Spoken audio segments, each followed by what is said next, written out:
Hey, Lee Wolf here. We are live on Tech Face On. I am, as always, sitting with my co-host, Mr. Richie Bello.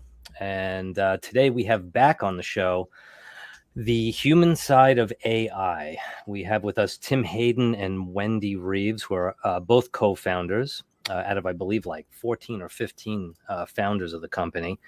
And this is the really cool stuff for me. I love digging into technology and AI especially.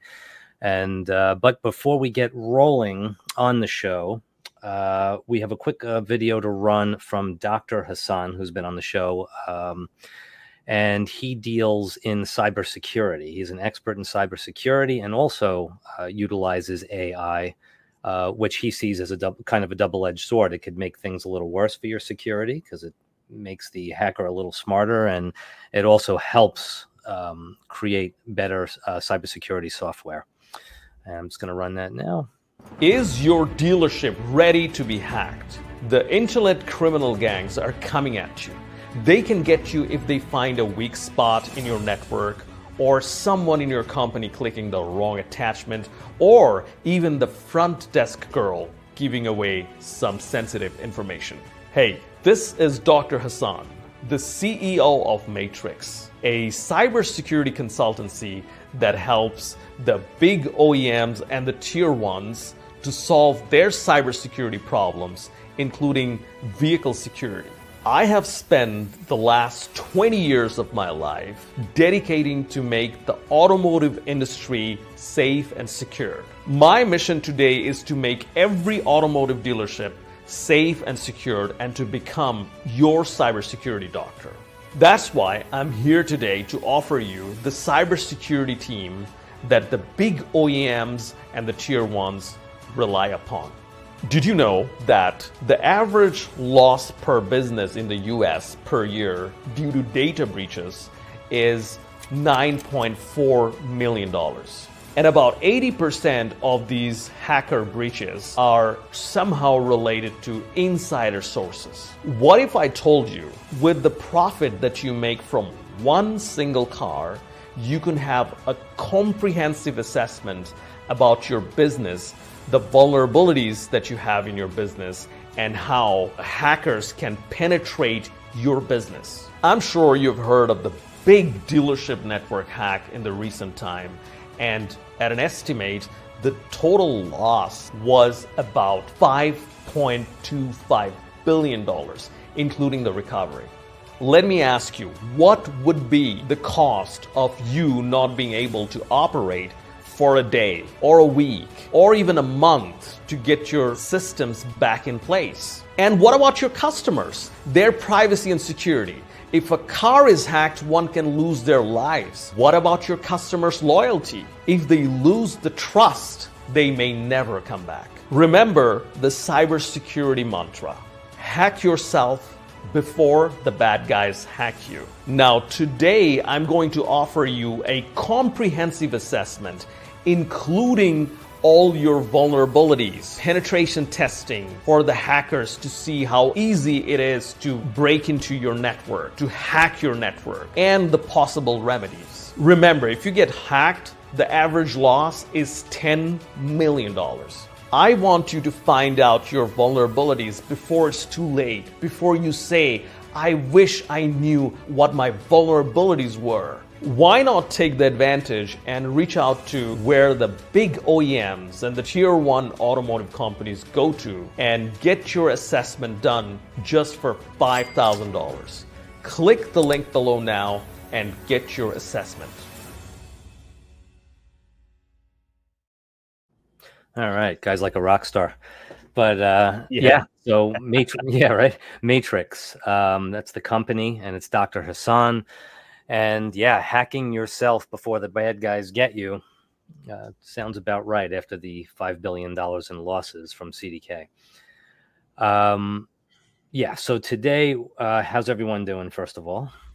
Fantastic. Happy Friday. Doing very well. Happy Friday. Awesome. Happy Friday. Thank you. So when we had Wendy and Tim on the show earlier in the week on Game Face, we just basically talked about who they are, where they come from, what the human side of AI is all about. And I kind of mentioned to them when we come back on Friday on Tech Face On, we wanted to talk about some aha moments. For me, the most eye-opening thing for me was a couple of years back when I was watching a video of Jordan Peterson. I believe that's his name. He's like a rock star psychologist, basically, at this point. And he said that he was allowed into the lab where they're developing AI on a level where we don't get to see it. And certain people were allowed in and they could talk to this computer. So he was allowed in. He went in. He said, I wrote a book on the 12 steps I don't remember the name of the book, but I wrote a book on the 12 steps to a better life. And he said to the machine, read the book and write the 13th step. And within 30 seconds, the machine found the book, read the book, wrote the next chapter. And Peterson said, I didn't realize that I didn't write it. He said, I would never know that I didn't write it. And then he said, he asked the machine, if I worked at Google, what would be my work schedule for last week? And the machine within seconds spit out his whole work schedule if he worked at Google in a certain position that I don't remember the name.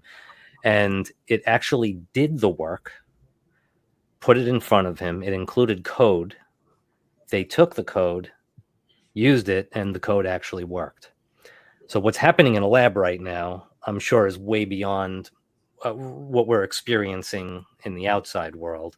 But that for me was a huge eye open. I mean, yes, it writes and it does certain things, but it seemed to really. I know right now, if I asked ChatGTP what would I have done last week at a job, it probably wouldn't give me code that's going to function on the web. Like it seems like they're going places on the inside that we're going to see over the coming years, and especially with quantum computing coming down the pike. So what I wanted to ask Wendy and Tim, as you're having these think tanks, I'm labeling it think tank. You said you have these meetings on Wednesdays where you have everyone come together and talk about, solutions, ups, downs, how to utilize AI and such in their businesses, and how to bring it to people.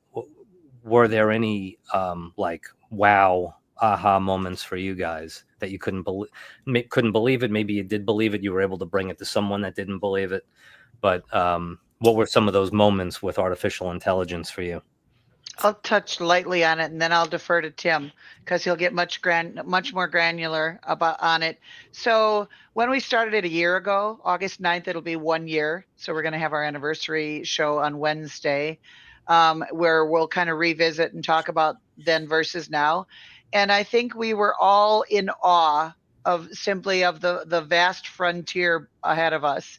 And I think we've had me personally, I've had aha moments all the way along from my first usage of ChatGPT to when I started programming my own private GPTs for usage within my own business and to improve the customer experience for my dealer clients in evaluating and reporting and et cetera, using their own data and stuff like that. That was really eye-opening to me that I didn't have to spend hours listening to calls, for example, and then looking at the stats then and now and comparing spreadsheets and everything else, where I can get into GPT now with a specific client profile for each of the dealers that I work with, and I can put the reports in there, and I have an agenda, a bulleted point agenda for discussion on our call.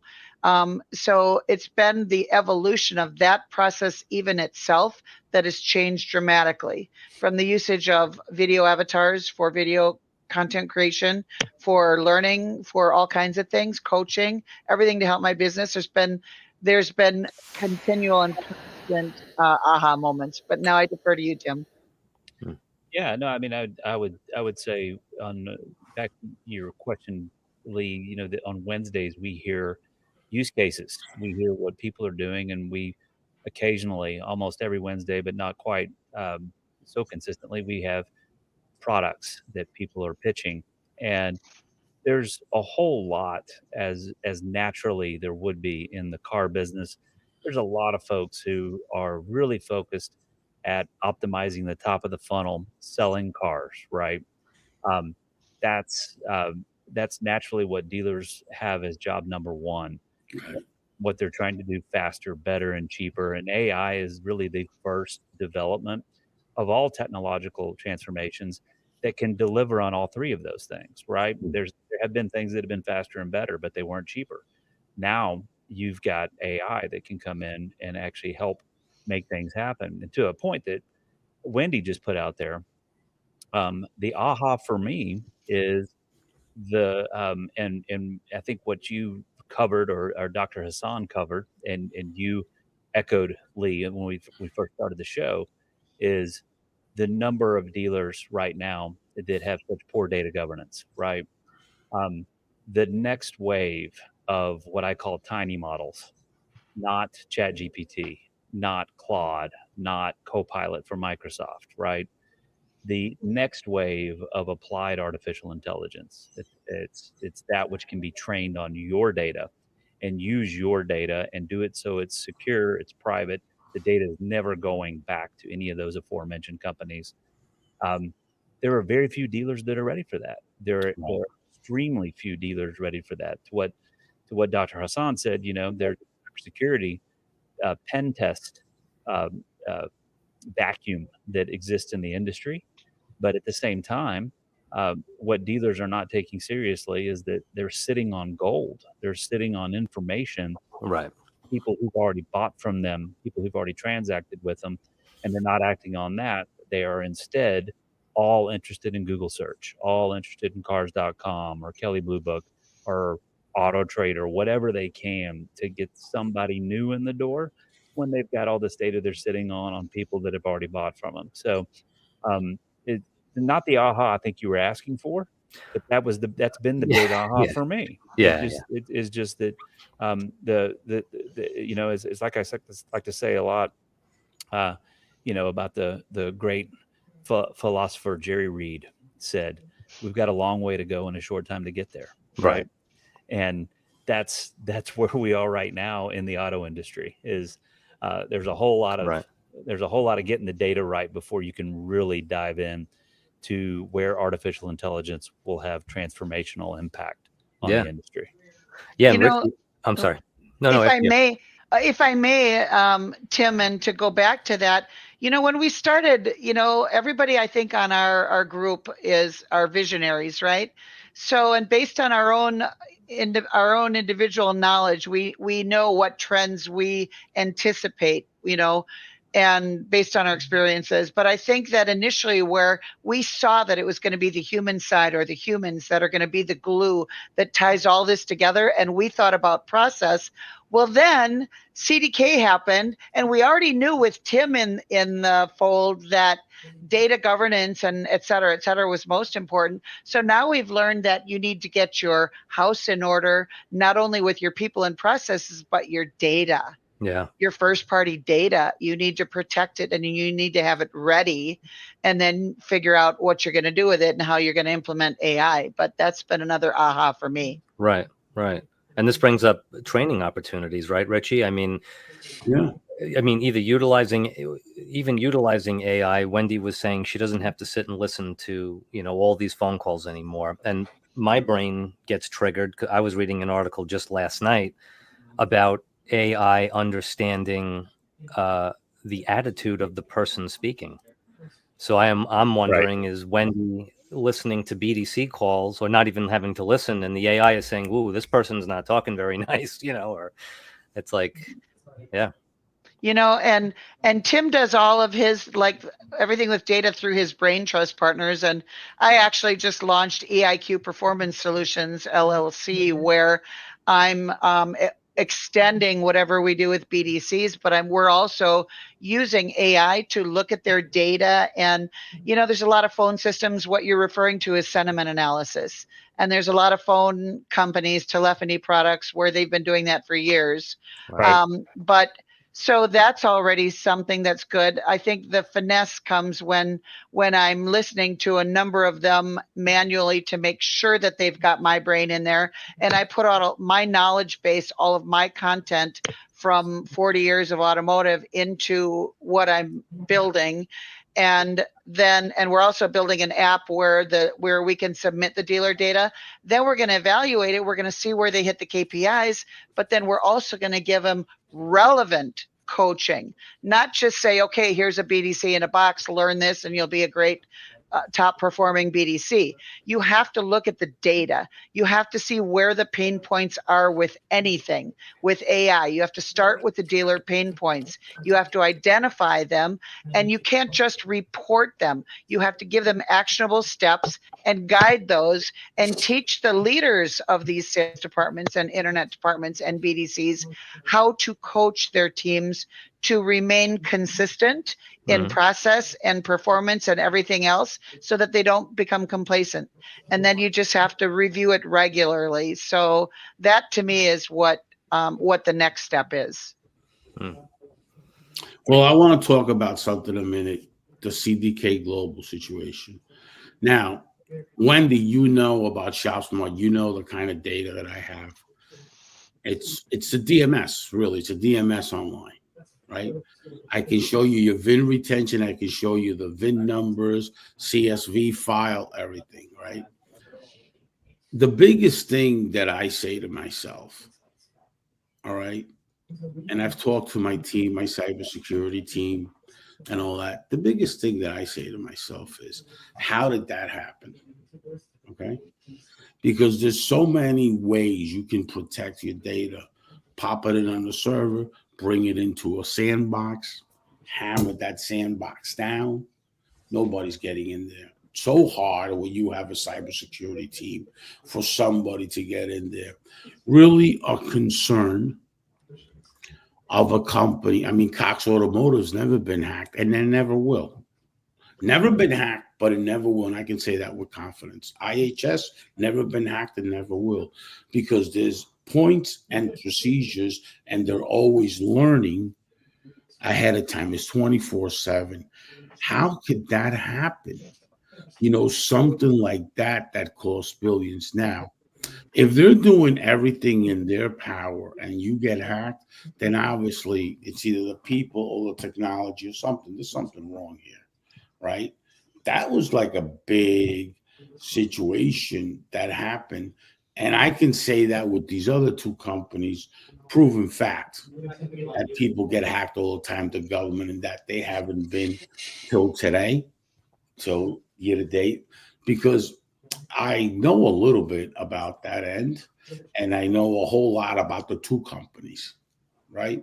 So the process that they have, it, they're always like, they make a lot of money, but in reality, if you look at the money that they spend in cybersecurity, is crazy. Crazy. You look at their financial statement and see how much are we spending in security. It's nuts. Because the more you spend, the more you protect it. But you're not 100% secure in anything. Right. But when you spend that effort and that time, it's much harder. This is what it is. You have a house and there's an alarm system and a camera. But hold on. Lee is your next door neighbor. He don't have an alarm or a camera. Boom. I'm going to go there. They're only going to go in to where they can get in and out easy, right? So the harder you put a blockade on, right, the guy or the hacker or whoever it is going to go like this. Look, whoa, wait a minute. Let me go on to the next one. They have bots today that while we're sleeping, it hits 10 million servers. Right. While we're sleeping. Right. When those bots go in and say, uh-oh, no good, next, that's all they do. When you have that type of level of security up to a level, that bot hits you, and that's it. And why do they have those bots that hit our server? Real simple. You don't have to rob a bank anymore. All you got to do is go online and steal technology and sell it to the black market for $100,000. So you got the technology that hits 10 million servers in 24 hours. You sell it for $100,000 each piece. That's all you care about, right? And what they're selling is functionality and materials like that. And you know that, Tim, right? So they have these things that while we're sleeping, we're getting whacked, right? But when they bump into something that, wait a minute, it's much harder to get in unless the data comes back and says, listen, this here, we have to get in. There has to be a way we got to get in because this here is very interesting what we're seeing. That's the only thing I can think of. And understand, 85% of you being hacked, it comes from inside. Right. So everybody knows that. That's data that's out there. JD Powers, wherever you want to go to get a case study, it says it. Some say 78 and some say 85. So Right. wait a minute. What is going on? Right? Yeah. What Yeah. happened? Did this bot go there? Give them enough information and then reply back. We got to get in there. There's too much of an opportunity. Then you're getting hammered, you know? Right. Yeah. And it doesn't matter the level because if somebody is up so long thinking about it, that's what it is. So that's a concern to me, right? A company that size, a full fully tier one company that size getting whacked like that. Totally. But Yeah. In the Richie, transportation industry, no less. In the transportation industry, you know, the government's got their eyeballs on us in the transportation business more than anybody knows. Whoop. You make a wrong move there and you're in trouble, right? And especially a data breach.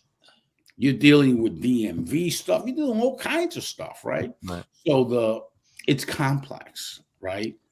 And hopefully we learn from that and really find out how it happened. Most important is why it happened so it doesn't happen to others. And CDK Global really should be publicly educating how it happens so it doesn't happen to their friends and competitors. Right. So, well, I just let me just add to that. I mean, you hit the point right there, Richie, about the threat is larger from the inside of the organization than it is from the outside. And you know, Wendy, I think Wendy covered this a second ago when she was talking about training. You know, and I didn't hear her say it, but I know she knows it's absolutely critical. Is you have to have data literacy. You have to have everyone understand what it is they can do to be vigilant in the organization. The simplest of things, not using the same password in more than one place. There's a dozen tools like Dashlane, LastPass that are out there for you to be able to control not only that right there, using the same password in only one place, but being able to come up with very complex passwords for everything else that you may register for, that you may have some type of accessibility username and password for. The other side of this too is how many people don't update their operating systems on a regular basis because you have bug fixes and security patches that are constantly being pushed by the OEMs to make sure that our devices and the software on those devices is secure. Yeah. So it is the doors that are left open, right? And I'm gonna only challenge Richie on one thing he said, because don't ever say never, Richie. Yeah. Don't Yes, ever correct. say never. You said that will Yes. never happen to, and I'm not going to mention the company again, but it won't happen to them. You know It's why gonna I happen to say them. that? Because It is going to happen to them. people don't want to get in. People Yeah. don't want to get in. It's very difficult. It's like very hard for them to get it into those two companies. All right. The reason is because those two, the spend that they do with protecting the security of those companies is big. You can have 7 to 8 servers. I can show you the Amazon server, the Google server, wrapped around all the data with a sandbox that when a bot comes in, it sees, wait a minute, I have a Next.js site. Yeah. Well, there's no database. You know where that database is? Who knows where? And maybe 1 million servers Right. that we rent out, right? That's having security. When you go to, to this place that they have the CDK Global, that digital marketing platform for dealers to sell cars. I mean, anybody, it's easy to get in there. Easy. Easy. I mean, when I was in kindergarten, I was able to get in. There's no problem. In and out of there, they don't even know. At 1 o'clock in the morning, I'll be in and out. And by the time they wake up, they have a headache that'll never go away. Just won't. They'll have a headache in their hands, right? Yeah. You build a Next.js, and a lot of the OEMs, when I did the Next.js, before that, they were starting to do a React site, which the React wasn't good. But Right. you're talking about Honda. Honda's got a Next.js for their certified programs. Why? Because there's no database. Oh, wait a minute. A bot comes in. Where's the database? So you have to set it up, your technology. It's very costly. It costs a lot of money. And sometimes us as entrepreneurs look at the cost. But when you're dealing in the B2B sector, you got to have that cost. Right. You know, and you're right. It could happen. Yeah. Without a doubt, it can happen to anybody. Yeah, because what the heck is going on with our military? It's more difficult for them to get into there. And the only reason, like I said, if your home has this, that, I'm not going to go in his home. He doesn't have anything. I'm going in. We all know that thieves and whatever you call them, they go easier to these places, right? Mm-hmm. The easier you make it, a bank robber, once it's easy, they go in. Right. When it's a little bit difficult, nobody's going to go in. But you got to keep spending it, because every day, especially with this AI thing, every day the AI is working really to help us, but it's working against us with hackers, because they're coming up with ways on how to put a virus on your WordPress. That's all you got to do is search that. Right. The other thing is, I want to say something that is very important. I had a meeting with, I was at Queens College, so I have the intern program there, right? That for years now, since 2017 or 18, 2016, right? I do a lot of stuff there. Surprisingly enough, I was mentioning the show. This was Tuesday, and they were all like into it. So we had there's a lab right there at Queens College that has to do with the AI, right? There's a lab. So I told them, listen, we started talking, and they said to me something, Richie, you know how we search stuff? We don't search stuff on Google. I says, oh, no? What do you mean? What do you search? You don't know about this? You.com, YOU.com. And I says, can I ask you a question? Why don't you search it on Google? He says, because Google is marketing us. We look for something and it just gives you, and then you see a blog passing the sponsorship and they're selling you. All right. Oh. So you search after we hang up, you go to you.com, right? You go on there and put a search and compare that search to Google, and it's all AI. It's called the AI assistant. You can click on ChatGPT, this one, that one, all these things. Oh, what? And there was one guy there, his name's Danny. He's a computer engineer, studying. He's got one more year left. He says, Richie, come here, let me show you something. Opens up his computer and shows me this AI he's building. What? It's like unbelievable what he's doing. With all the combination of the AI, with all this data for the last 2 years, that's what he's been doing, pumping this data into this machine, behavior and all that. And, at the beginning of the AI evolution, the guys, the professors and all that, they were like, this is bad. We got to go. This is no good. But now they're getting adapted to it. Now they're so used to this AI with the intern program and the productivity of the students. And the average score of the students went up this year. Okay? And the productivity of the students has gone up tremendously. So, we started talking about that, and then I brought your company up, and they told me, well, Richie, one of the people there in the incubator, a professor, told me, Richie, tell me exactly what they do. I said, I think that what they do is make it easier for the human side of AI, because just your mindset alone is like this new thing like automation, right? Automations, yeah, what is that? You know what I mean? We don't even know how to use that. Why do we need that? That's the first thing that people say. The negative approach is, hey, why don't we need that? The owner wants to put something. Why do we need that? Let's say Wendy goes into a dealership and the owner wants to hire her. A sales manager says, well, we don't need Wendy.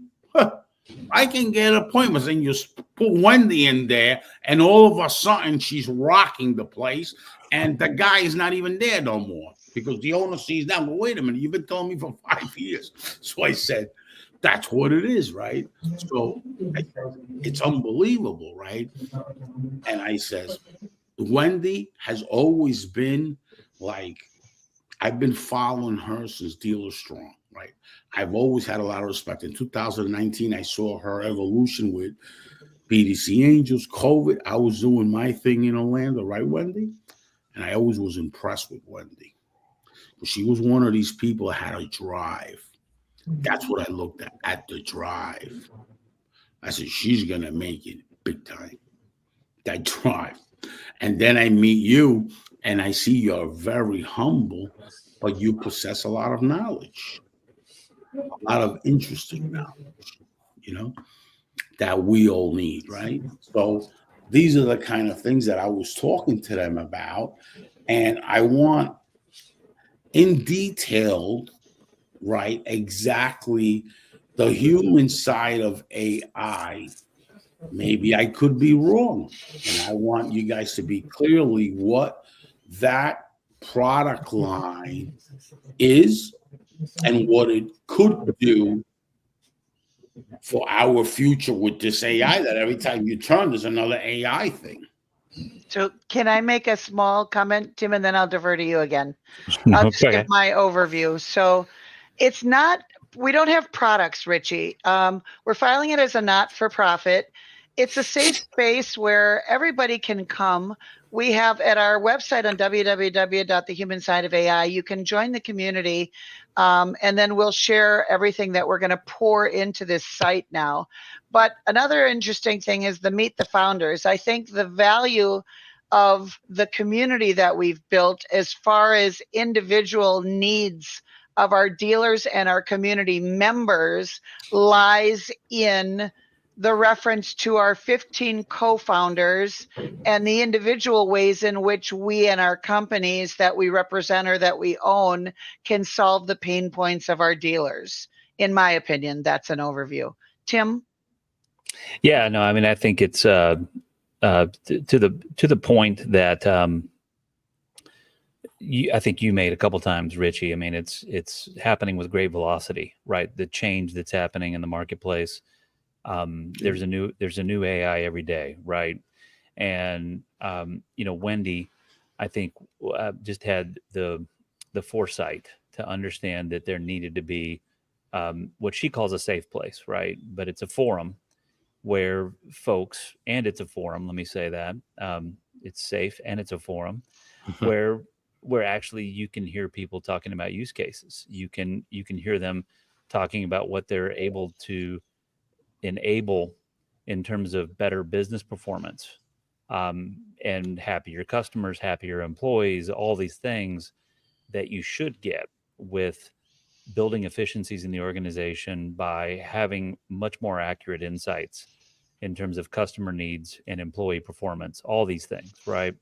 And I think it's different than just a regular group that's doing pitch competitions and product oriented conversations, which of course is where the human side comes in. It's not just what the humans are doing with technology right now, and what are we doing, as I said earlier, better, faster, and or cheaper.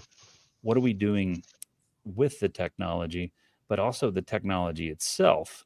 If you just look at how people talk about AI, they want the AI to be very human. They want the technology to emulate what humans already do. So I think you gave a nod to that, Richie. Is it's not about replacing humans; it's about augmenting them and allowing humans to do human things while we actually have machines that are doing some of the human things. Now, do when you have these mostly Wednesday meetings and everyone is sharing, and are there situations where you go out to these businesses to help them analyze, or do they cross help each other in those ways? Like, hey, I'll help you with this technology. You help. Like, in what way is the besides the fact that which is incredible that you're all sharing and you're all learning from each other, is there like an outreach there too?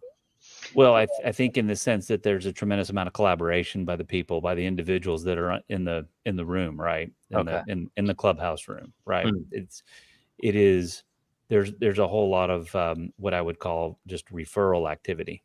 There's a whole lot of partnership activity. As Wendy said, the human side of AI is a nonprofit endeavor.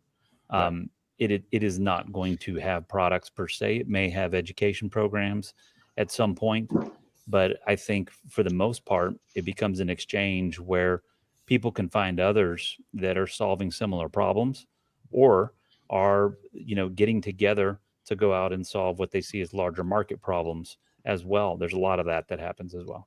And what I'd like to see happen in the future, gentlemen, is that we are like we talked about it last year, but we weren't fully baked yet.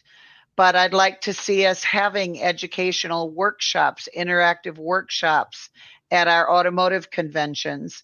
Tim is going to represent the human side of AI, and there's going to be a high focus on what he does at Brain Trust at the Arizona Independent Auto Dealers Association. There's too much to put a bunch of people on a stage right now because there's so many moving parts and it's changing every day. But we look forward to 2025 being including some educational, again, taking our forum to in-person places, and we don't have that clearly defined yet, but we hope to be educating others and telling our dealers exactly how they can solve problems, not by showing them step by step how to use specific products, but maybe, who knows, maybe through sponsorships we can do that kind of education as well. Right. But yeah, we don't know what's to come. All we know is we want to aid in the education and pursuit of knowledge in AI.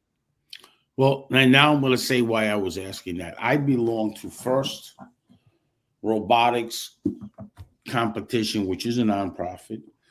I belong to that because of the college, because it's robotic technology, which has to do a lot with AI. I've been in that organization since it probably opened, right? So that's a community, right? So I have my own username, my own thing. And what I do there, my students go on there and they do this, and then there's a competition online and we see who wins and who that. It's more like a recruiting thing.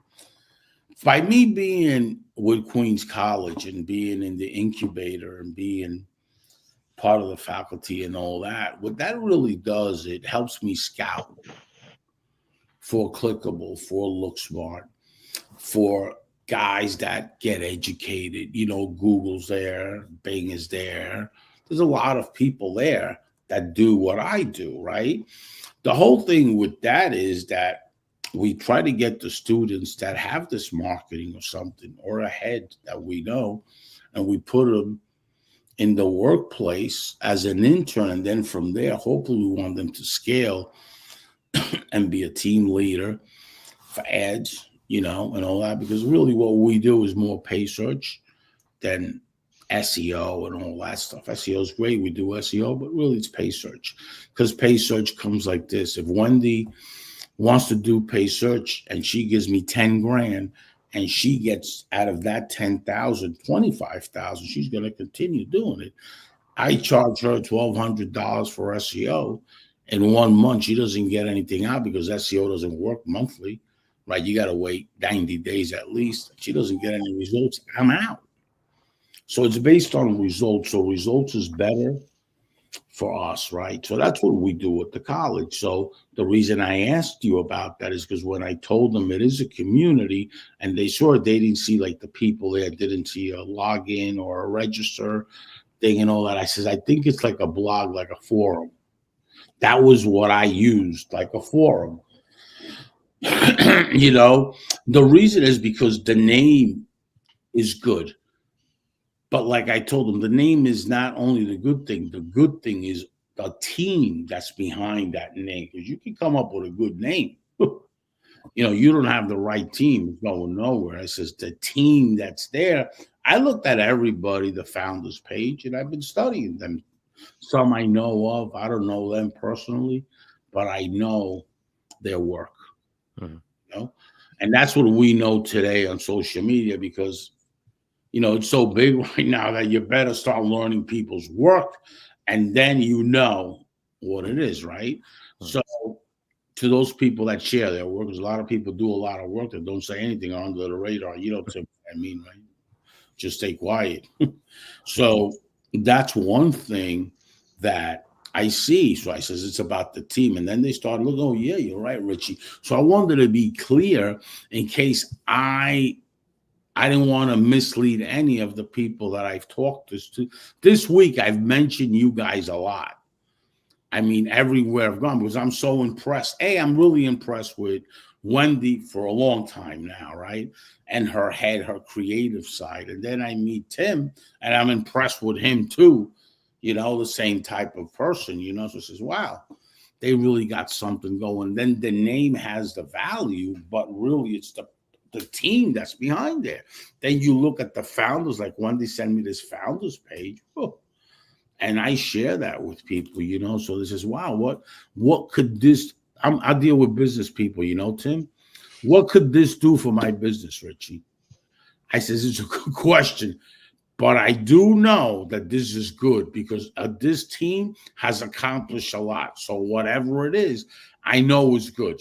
Yeah, well, it's a great thing if these Right. people that we share it with, if they can Yeah. embed a general manager or a management in with the human side of AI, so that Right. they feel like they have a community that they can reach out to Right. and understand before they implement artificial intelligence into their world. I mean, it's huge. I Would think. that community have like it's like maybe like a community like years ago Ralph, I mean he passed away, he was a great guy. Ralph Peglia, right, had a community, remember that? He had automotive something it was called. You remember him, Wendy, right? Ralph Peglia. Yes. Mhm. So he had this community. Today there's another one, Dealer Elite Arnold has the community. Arnold's a great guy. Is it going to be a community like that? You mean social media based? Is that what you're? Well, it's not. I don't think they had a community like social media based. I think it appeared like that, but it wasn't. It was just for the car business, and it was just people engaging there about different things. You know what I mean? Yeah, I think it's. I mean, community is probably a good label to put on it. Ultimately, it is going to be this incredible place to exchange what people are actually seeing in the marketplace. What are they seeing work? What are they seeing not work? Again, let's talk about the side of AI that a lot of people aren't putting out front, but there's a lot of people who say they're using AI or that they are providing artificial intelligence as part of some other technology, some other service, when in fact they're not, right? Right. Or or it's not configured right, or it's a security risk, as we've talked about a little bit already, right? There's probably a whole lot of that, right, on the security risk side of things. Sure. But I think at the end of the day, what the human side of AI is going to be, and Richie, your suggestion about a community, it's going to be this forum that, of course, is scheduled every Wednesday, as it is. So it's a weekly thing. But even apart from that hour that we have that official gathering, there's a tremendous amount of discourse and conversations going on with each of us as individuals. And to what I said earlier about ways that we're partnering, we're referring, and working with many of the same mutual client to do things. And I think over time, if we do our job right, I think what I don't want to put any kind of words in Wendy's mouth, but there's more than likely an aspiration that community is going to grow. That there's going to be respect for each other. We don't all have to be friends, right? We're going to compete with each other. We're going to we're going to challenge each other, but certainly there's going to be an incredible opportunity to have some respect for each other and opportunities to help each other and try to lift up not just individual clients, but the automotive industry as a whole, to contribute to what is an opportunity to lift up the whole industry. We're not going to do it alone, obviously.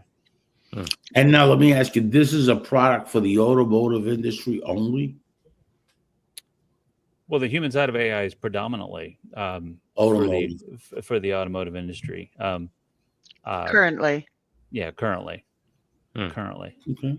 Again, Yeah, I'll shut up. I'm not going to put words in Wendy's Yeah, there's mouth. no You're perfect. I couldn't have said it better myself, completely. But just like AI, Richie, we have no idea where this journey is going to take us. Yeah, right. We're just going to enjoy the ride, and it takes a village. We're going to do it together and see what presents itself, what opportunities, and make the most of each one. I think it's going to be a really good community for whatever you guys gear it to, because one of the things about both of you guys are great leaders. So whatever it ends up, it's going to be great. It doesn't matter. And I really like it. I mean, this product has definitely my go ahead and rock it. It's a really good thing. I build a lot of different products, Tim, and I never, when I build a product, I never worry about the invoice. My goal is always to worry about the product to be tremendous for the business owner and for them to get an ROI and an ROA. If not, I'm not interested. I never chase the invoice. People that know me, my team that knows me, not interested in that. Once that product, I do beta, and it's out there and it's tested and it gives you results, then I worry about the invoice. And that invoice is not what people think it is. It's a lot. It's very expensive. I charge for a managed PPC 25%. But I can show people, analytics, business people, on what they used to spend and what they're spending and what my conversion is compared to their conversion. So I can do that, right? I try to build something that is results, giving results. That's the reason why Shop Smart, I decided not to do the leads, because I did free leads for free, 100 leads at a time. 100 leads at a time. And when I saw that those leads didn't convert, I was not interested in selling them. I was interested in the data that it possesses, the search data, the VIN data, and all that. Because if I see that it doesn't work as an ROI, I'm not interested in selling a product that business owner is not going to have that ROI. And I did over 50 stores, 100 leads at a clip for nothing. And there was no results. And people know that. There was no results. And I gave them the leads, but they didn't sell them. And you can't go to Google and get 100 leads for free, right? If you buy leads from Google and you pay search, right, and you get the leads and it doesn't convert, you got a sales problem. I didn't accept that. I says, no, I'm not interested. So I shut that down. With this AI, wherever it takes you guys, it's a blessing, because nobody even thought about this. And it could be a tremendous community for the automotive sector if, like anything else, if they use it. Everything is to the end user, but it's a great product. Don't ever give up on it, because the AI is getting bigger and bigger and bigger, and continue to do this kind of stuff because it's very impressive. it shows me that you guys actually care about the car dealers, that you actually have a caring part, you know, that you actually really do care. Thank you, Richie. Care about others.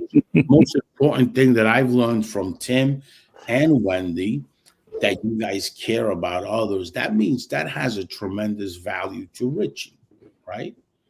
Because caring about somebody is doing products like that. Not me saying, oh, you know, Tim, I care about you. Oh, you know, Wendy, I care about you. Oh, you know what? I love you. I love you. Not interested in that. But showing the actions speak louder than words. That's the school I come from. So with that being said, man, kudos to you. Congratulations. I love what you guys came up with. I am a promoter of this product. I make sure I tell everybody, not just automotive sectors. I tell everybody because a lot of people wish that somebody in a different sector and a different industry could come up with this. Very creative automotive people. You're always there. And thank God for Wendy and Tim. It's a blessing to even know and engage with these people. I'm impressed. Thank you. Awesome. Thanks, Richie. Yeah, it's Thanks, a very, We're honored to be here. Thank you so much. yeah, Thank very. you. We're honored to have you because it's not every day you meet somebody like Wendy. It's not every day you meet somebody like Tim. You know, it's just not every day that I have a co-host like Lee that's been with me now 6 years or 6 years plus or something. Has done a lot of things with me, so really understands Richie, you know. So That's why I it's have no great. hair. It's great to have somebody like that, you know, and it's a blessing. I mean, what you guys are doing for the car business, that's what I consider game changing right there. That's a game changer because, man, dealers are very hard to comprehend new stuff. You know how dealers are. They weren't even doing email funnels till recently. People have been doing that for 15 years. But anyway, it's so hard for them to even understand something because they're good at Richie, put a customer in front of me and watch what happens. That's what they're good at. I mean, honestly, put a customer in front of a dealer and they're going to get it sold. Don't start with the phone calls because they don't know. That's what Wendy's good at. They're not interested in this. They're not interested in the emails and all that and getting people. But Wendy's job is to put somebody in front of a dealer and watch what happens. That customer's driving with a car. You know? And you guys are doing something that can really help and be a game changer, especially to the new kids that are dealer principals that their fathers are leaving in this new world that we're not so used to. Guys my age are like, whoa, wait a minute. I have to work at it hard. I have to go to places like the colleges and all that and be part of something to really understand what's going on, right? So it's hard. But let me tell you, this world with these new kids, and this thing is going to stay with them. And you guys were the first ones that did this, that even thought about the human side. That has a value to me. Tremendous. Absolutely. And that's the human side of AI.com, an extremely relevant and very necessary group of thinkers and doers that are tackling AI from the human side. That's pretty incredible stuff. So, And that's great. I'm so Thanks, impressed. guys. yeah, Thank you, guys. Yeah, Thank you. God Tim and bless Wendy you for being both. with us. Bye-bye. Take care. Yeah. Adios.